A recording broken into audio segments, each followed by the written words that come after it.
Hey, it's your feet Taco, and today I'm just going to be going over the controls that I use and just some overall tips for drifting and holding good lines. First, let me just go over my controls that I use. So I am a PC player and I use keyboard. So I'll just zoom in on my keyboard. Um, so I use the arrow keys for acceleration, turning, braking, um, and I use manual. So I have a clutch and gearing.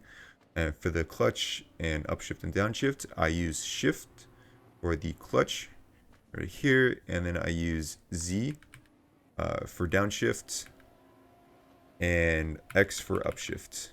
And I use space for the handbrake. So that way, I kind of just rest my hand like this, kind of like two fingers on the shift button, but I mainly use pinky for shifting, and then um, two fingers on the shifting buttons, and then I rest my thumb on the handbrake or the spacebar. So that's pretty much it for my controls. You could try it out, maybe make some changes to find something that you like, but yeah. Now for some overall tips for drifting, horsepower doesn't matter too much, but in general, if you want to use higher gears, you have to use a little more horsepower. I'm using just the maxed out stock engine, so I just have race parts on the engine of the FC, and it comes out to 608 horsepower, and that's plenty. You can use a little less, but overall, the more horsepower you have, a little easier it is to actually hold lines and drift pretty well. Now, in terms of gearing, this goes along with that. You want to use higher gears generally to get you more angle and more consistency. So generally, I use 3 at a minimum or 4, depending on the section of the map. And you'll kind of see that I'm changing gears kind of often depending where I am on the map. And I'll show you an example of that. But generally, as I'm drifting, I don't really throw it into the corner, and that's what I see a lot of new players doing. And I think that's down to a lack of horsepower, is because they kind of have to throw it into a corner to get any sort of points. But as you add more horsepower, it's kind of a habit you want to lose. You kind of just want to guide it through the corner, and use just handbrake before the corner entrance if you need it to get more angle, and then just use the gears depending on how much angle you want or how long the corner is. Generally, longer corners you want to use a higher gear, but shorter corners you want to downshift a little bit. Now, generally, what kind of line you want to take, there is personal preference, and I'll just show you an example, which is the wide line. That's the line that I prefer to take, and you can see that I'm preferring to get close to the guardrail on most turns. Right here, getting close to the guardrail. On this one, I'll get close to the guardrail. Now, one important note about the guardrails is that the new update cars actually have better interactions in terms of hitboxes with the guardrails, but a lot of the older cars, even the Chaser is probably one of the worst ones in terms of interaction with guardrails. It'll just like go inside the guardrail. So if you want to actually, make sure that your line is good and you don't want to hit the guardrails, I'd recommend using one of the update cars. That way you could build good habits that way. And I'll show you an example with the Chaser of what I mean by bad hitboxes with the guardrails. So because the Chaser kind of has a fat butt that sticks out, and they didn't make a hitbox for it, it kind of just goes through the guardrails. Like if I go right here, I see I'm not actually hitting the guardrail, and on this corner through the guardrail I didn't actually hit anything. This one I'm kind of hitting something, but it's more on the side of the car. And I built up a bad habit this way because I use the Chaser so much, because it is easier to do tricks in and it's just a good car overall. But the hitbox is probably the worst thing about it. But it is so good at doing tricks that I kind of just learned to live with it pretty much. But if you want to make sure that your lines are good and you're not going through the guardrails or building any sorts of bad habits, I recommend using one of the update cars. The FC RX-7 is my favorite in terms of learning lines or doing lines, just because of how consistent and how good it feels.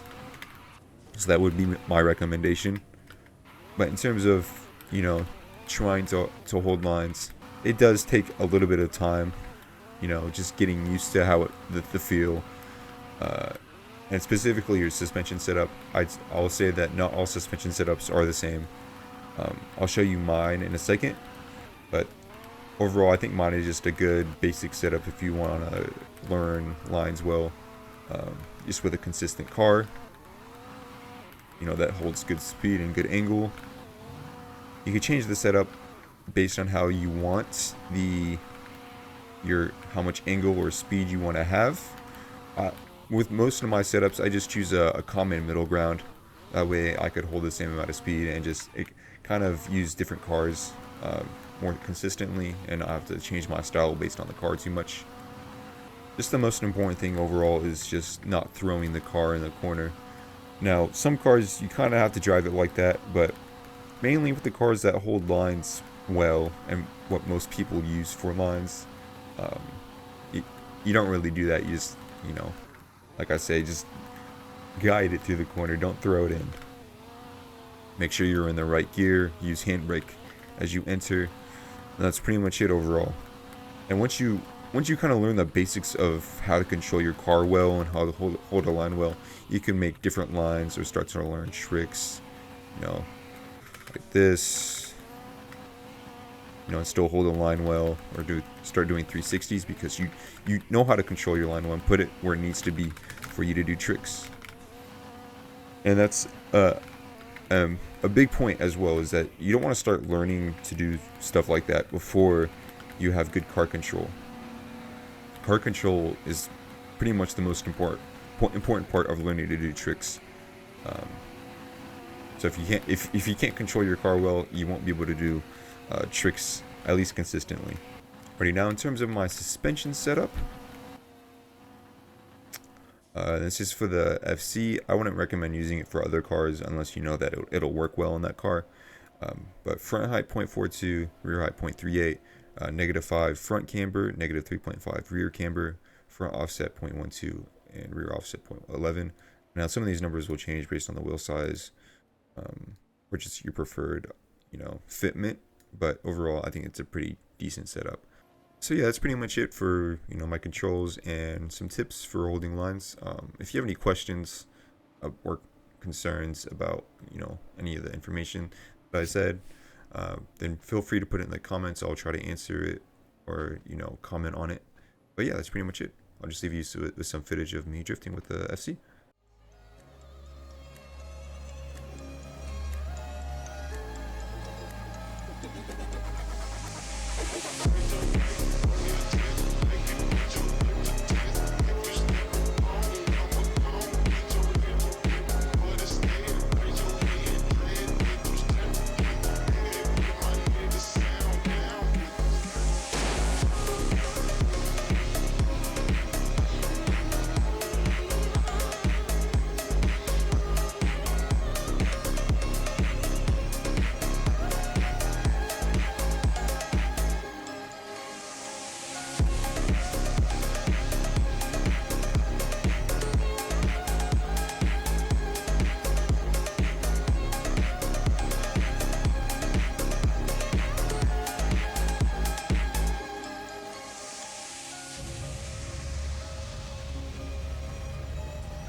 RK, RK, RK, man, no one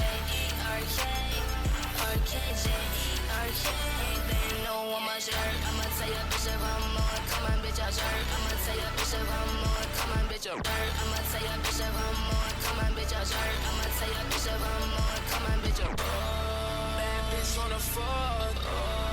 Bad bitch wanna fuck. Bad bitch show me love. First, I'ma hit the fucking church. I'ma hit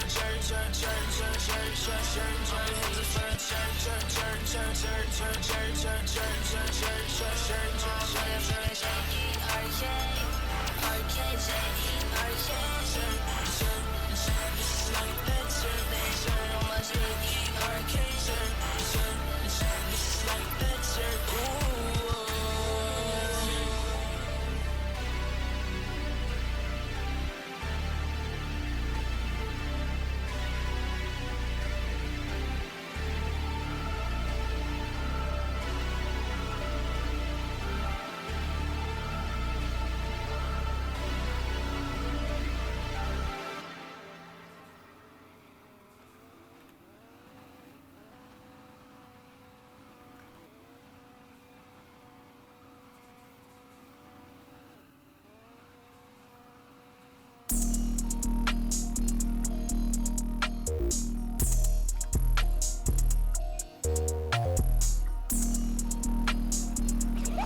Get over here. Fill my cup, mix the shit and smell.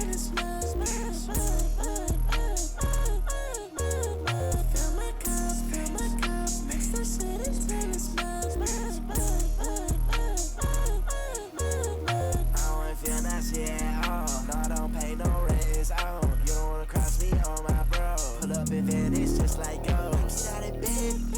My bank calling again. They wondering where all that money come from. I don't even know how I get it. Fill my cup, mix the shit and smell.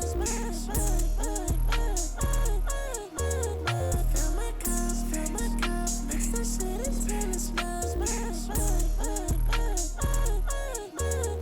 They want cars, they want drugs, they want money, they want fun. Hypnotized by that lust. Girl, just tell me what you want.